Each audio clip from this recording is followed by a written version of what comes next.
Dragon shot. Trag o vorbă. Se citește după coaie. De mic eram bătrân. Dacă de lăsate să nu. Ding dong. Nu știu cum voi părinții vă măsurau când creșteați în înălțime, nu știu, odată cu vârsta, 8 ani. Mai Ție-ți punea măsurau tine, coalele. în loc să, cât de mult se lăsau coaiele în vârstă?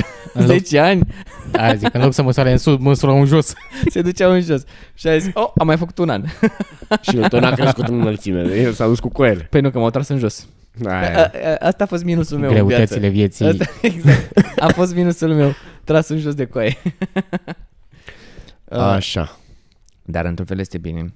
Dar asta se întâmplă doar o mare parte vara. Într-un fel este bine să ce? Să ți se lase Nu coaiele? se recunoști că ai coaiele lăsate. Ok. Dar asta se întâmplă doar vara, ca și la Turnul Eiffel. Mi se mai dilată un pic. Putem să sunăm pe Costel să-l întrebăm dacă e normal să... Să ți se lase coaiele. Se lase Da. de la o vârstă sau? Da, nu, de la... Nu, cred că ar fi ideal să întreb dacă e normal să se lase de la 15 ani. Că da, de la o vârstă, da, se lasă, da. Băi, eu am crezut că așa e normal. Gen, pubertatea vine cu anumite schimbări. Tu ai coile lăsate? Nu. Nici eu. Nu chiar. Adică e seculețul Bine, ăla ce-i acolo. drept, dacă stau să mă gândesc, da.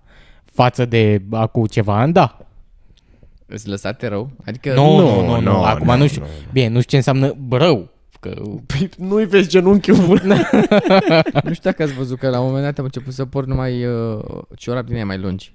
Pentru că la un moment dat acolo le fac.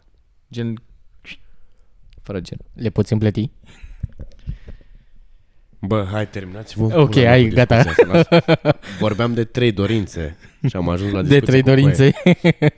Una e să mi se ridice coaiele.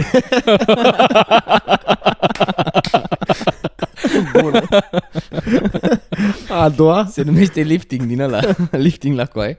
A doua, nu știu. A doua să mi se mai pună 2 cm, vorba lui Alex. La coaie în sus. La coaie sus. La coaie sus. Nu, una momentan, că cred că mă mulțumesc foarte mult și cu asta. Cred că alea 2 sunt bonusuri.